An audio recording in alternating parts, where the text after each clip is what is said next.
All right, so this is a 2025 Ford Mustang Dark Horse.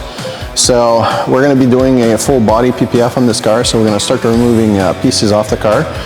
So we have this scoop right here on the hood. So there's 4 screws that are right here that are already removed. And there's 1, 2, 3, 4, 5, 6 clips right here in the back. So the only thing we need to do is just to push on each one like so, very easily. And as you can see, it's already loosened up. So I can take the hood down and then just pop the scoop off.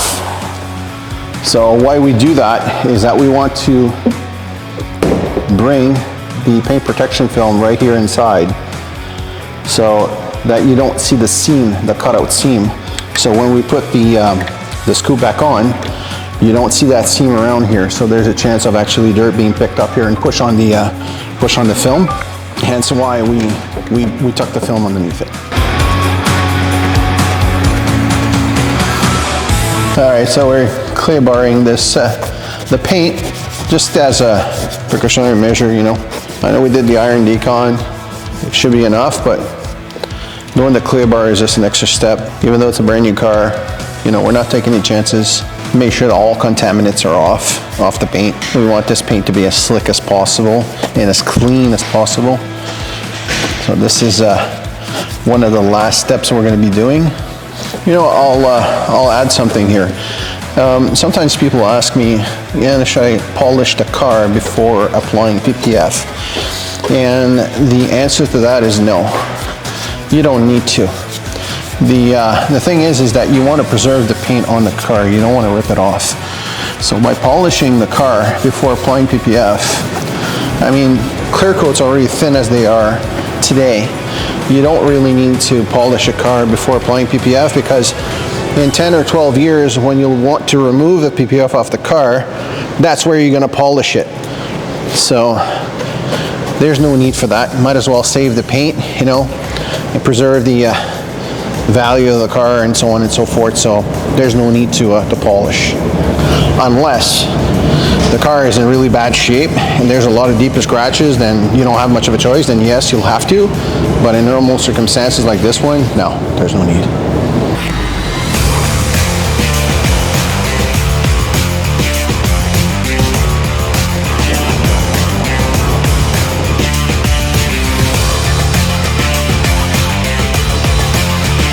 So basically we're going to tack the film on the fenders.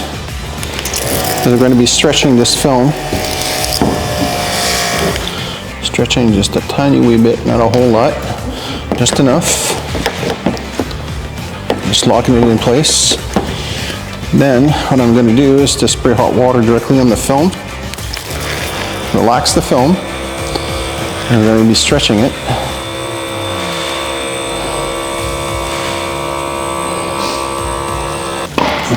So what we're doing is pulling straight down. Let's get rid of the fingers, and that's it. No more than that, that's it, that's all.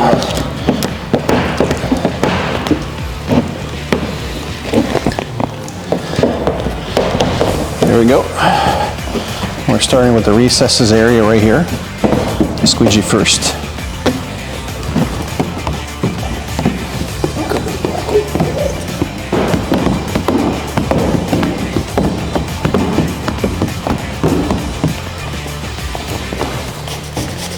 What I'm going to be doing here in the back is to cut the film, because there's a lot of tension here. So what I want to do is to cut the film just enough for me to actually wrap underneath. So I'm just going to go ahead and strain on it like that, and then do my straight cut.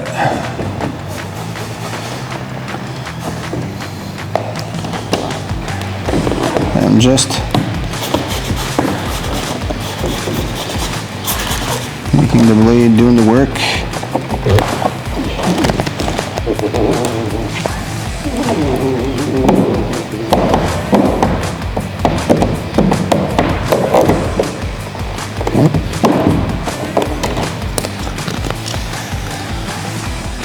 So what I'm going to be doing now is just to spray some deionized hot water underneath. and then just give it a little bit of slack here, and then just go ahead and squeegee that. And then my film is tacked down. I got a little bit of soap left right here. Just get rid of the soap. And that's it. Now this area doesn't lift back up again because I got rid of all the tension here in the back by removing that big portion of that film. So by tomorrow, we're just gonna do like a relief cut here, and this is all gonna lay down underneath. So all the areas, like all the edges, are all gonna be protected.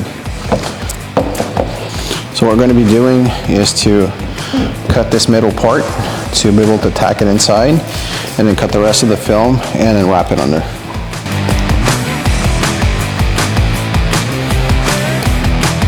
So when we do install and use our soap solution and water, there's going to be trapped moisture underneath the film. That's totally normal. Is it normal as well to get water bubbles? Yes, they will evaporate over time. When you put it in the sun, the heat of the sun will actually evaporate the water bubbles, so it does happen from time to time where you're going to get those.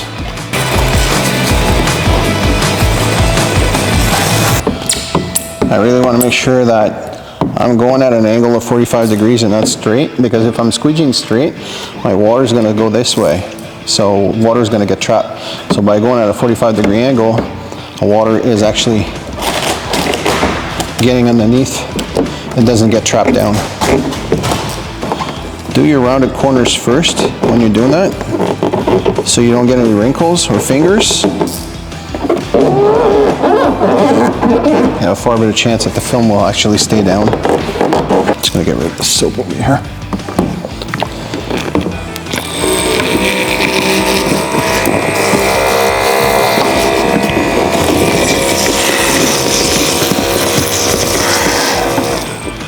Just lifting the film so I can get the water out. Making sure at the same time I don't have any water getting trapped. Just gonna push the rest of it out. That's it. So now this is all ready to be cut. Remove the excess film.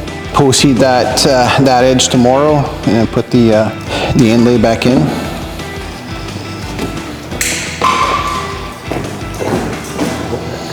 I'm just guiding the knife here to be able to cut.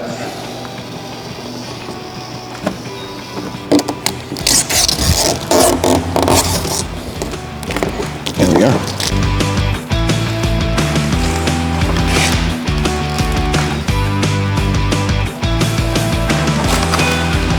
So now that everything's cut, we'll lift it back up. And then we put the hot water underneath to get rid of all the soap, so we can actually flip the film under it. So again, I'm going at a 45-degree angle, making sure I don't have any bubbles on my edge. And then I'm gonna wrap. And this edge is properly sealed up, so we're protecting this from any rock chips.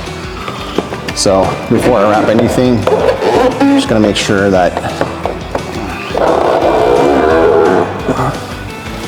so everything here is sealed up.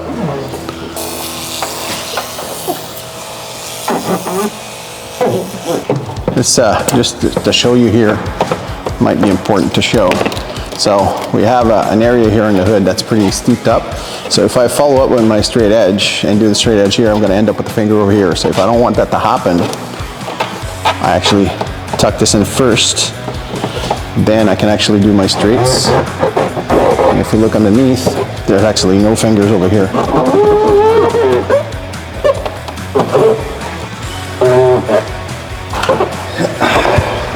So I can see fingers here, then I just go with my squeegee and hit those up. That's it. So right here I would have had a finger if I would have done this edge first and this edge after.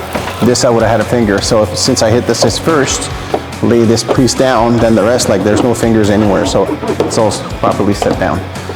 So tomorrow we're going to be cutting the excess off, you know, for this to be clean.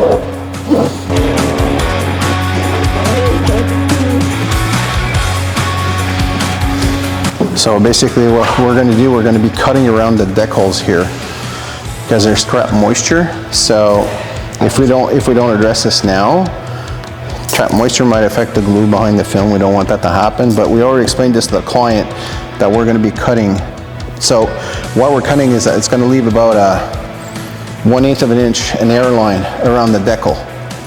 So like I told the client, you know, people are going to get accustomed to press on that airline to make it disappear, but since the vinyl wrap is raised up on the paint compared to the film wants to sit on a flat surface. You're always going to have that airline, so we're going to be cutting around the decal so that the film lays flat on it. Maybe you can't even notice it.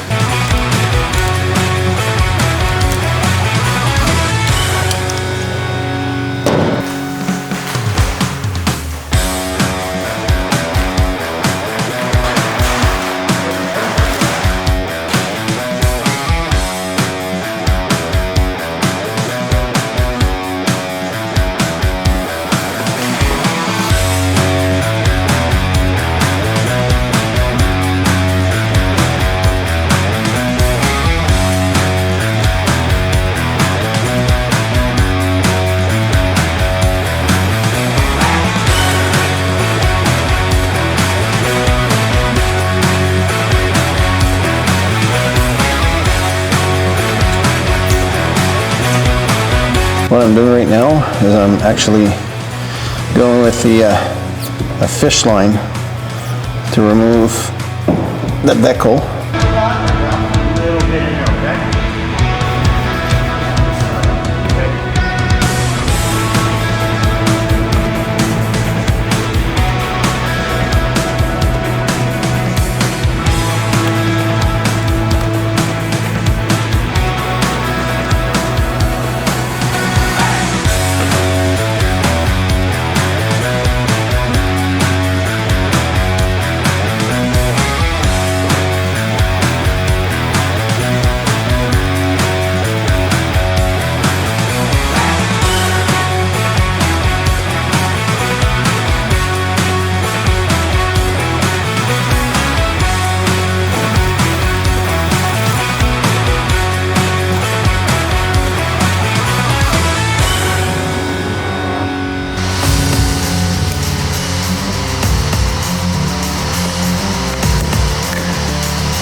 All right, so to be able to install the paint protection film on top of here, and where normally the door handle will be at, we have to remove the door panel, of course.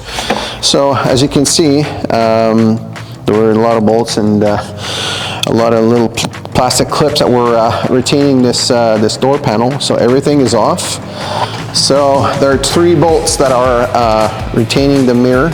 So we unscrew that, and there's a clip inside of here as well for the electric motor for the mirror. So once that's done, we can remove the actual mirror off of it. There's a bolt right inside of this hole that holds off the door handle, which is right here. And of course, this being an electronic door lock or door opener, we have to unclip this. Now, for this part, normally you would remove this.